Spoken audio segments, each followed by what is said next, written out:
జనసేన అధినేత deputy CM Pawan Kalyan ముస్లిం సమాజాన్ని ఉగ్రవాదులు అన్నారని వైసీపీ నాయకులు చేస్తున్న దుష్ప్రచారాన్ని జనసేన ప్రకాశం జిల్లా ప్రధాన కార్యదర్శి సయ్యద్ సాదిక్ తీవ్రంగా ఖండించారు.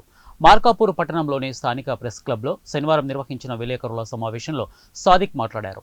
ఈ సందర్భంగా వారు మాట్లాడుతూ ముస్లిం సమాజాన్ని పవన్ కళ్యాణ్ ఉగ్రవాదులుగా అన్నారనే దుష్ప్రచారాన్ని వైసీపీ కోవట్టు నాయకులు పనిగట్టుకుని మరీ ప్రచారం చేస్తున్నారని దుయ్యబట్టారు. పవన్ కళ్యాణ్ సనాతన ధర్మానికి కట్టుబడిన వ్యక్తి అయినప్పటికీ ఇక పరమతాలను ఎప్పుడు కూడా అగౌరవపరిచే ప్రవర్తనే లేదని తెలిపారు. ఇక అమాయకమైన ముస్లిం ప్రజలపై వైసీపీ నాయకులు ఓటు బ్యాంకు రాజకీయాలు చేస్తూ పబ్బం గడుపుకోవాలని చూస్తున్నారని తెలిపారు.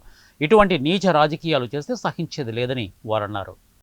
పవన్ కళ్యాణ్ గారు స్పష్టంగా చెప్తున్నాను, వారి మతపరంగా వారి మతానికి పక్షపాతే.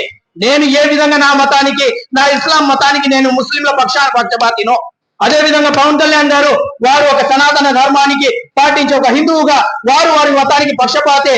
అదే క్రమంలో పవన్ కళ్యాణ్ గారు ఖచ్చితంగా చెప్తున్నాను, వారు పరమతాలను చాలా గౌరవంగా చూసుకుంటారు. దీనికి మేము ఉదాహరణగా మీకు ఇప్పుడు చెప్పిన విషయాలు. దయచేసి తప్పుడు సమాచారాన్ని నమ్మొద్దు, గ్లోబల్ ప్రచారాలను నమ్మొద్దు. దయచేసి ఆ వీడియోని సరిగా మీరు వినండి, వినిన తర్వాత ఫార్వర్డ్ చేయండి.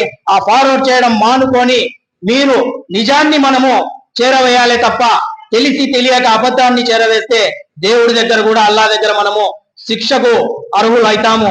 దయచేసి అర్థం చేసుకోండి. దీని తర్వాత కూడా కొంతమంది, ఇంకో విషయం చెప్పడం మర్చిపోయాను, కొంతమంది పని కట్టుకొని ఈ వీడియో వచ్చిన తర్వాత దాదాపు